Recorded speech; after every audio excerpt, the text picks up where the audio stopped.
Hello, my name is Brittany Patson, and I'm a cheerleader and coach here at Montclair State University.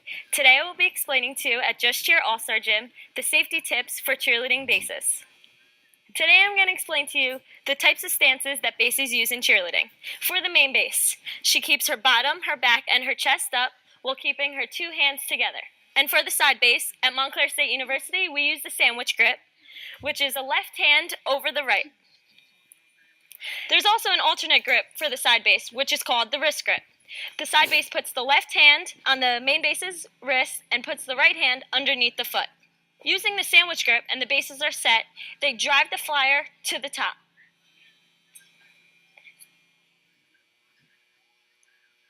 One, two. As their chests are together, they keep their eyes on the flyer at all times, creating a steady structure for the flyer to stand on. Sponge, 1, 2. Coming down, they bring her down carefully and slow and release. For the main base, she keeps her bottom, her back, and her chest up while keeping her two hands together. We use the sandwich grip, which is the left hand over the right. As their chests are together, they keep their eyes on the flyer at all times. Coming down, they bring her down carefully and slow and release. So that was just some safety tips for cheerleading bases. For more information, go to about.com.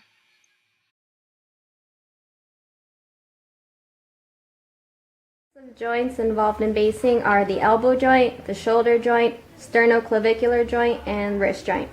The elbow joint is made between the humerus and the ulna. This synovial hinge joint allows for flexion, extension while basing. The shoulder joint is also used in basing. The bones in this joint are the humerus and the scapula. It is a synovial ball and socket joint, permits movement in all planes, and allows for rotational movement around the central axis. This joint allows for flexion, extension, adduction, abduction, rotation, and circumduction. The sternoclavicular joint is used for the movement lifting the shoulders up. The bones used in this joint are the sternum and the clavicle.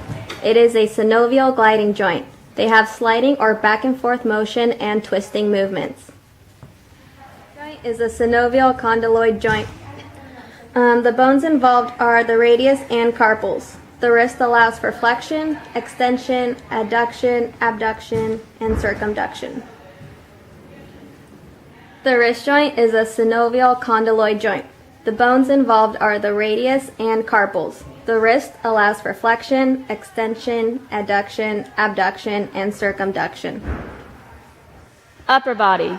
You use your deltoid muscles in your shoulders, your pectoralis major and minor muscles in your chest, and your latissimus dorsi muscles in your back. You use these muscles to lift other cheerleaders above your head.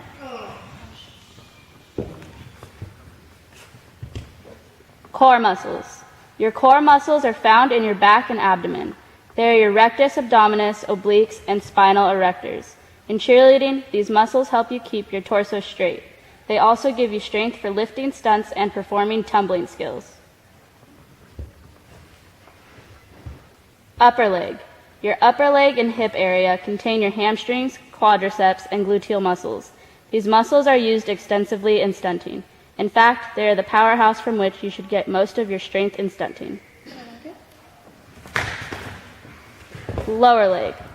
The muscles in your lower leg are your gastrocnemius, soleus, and tibialis anterior.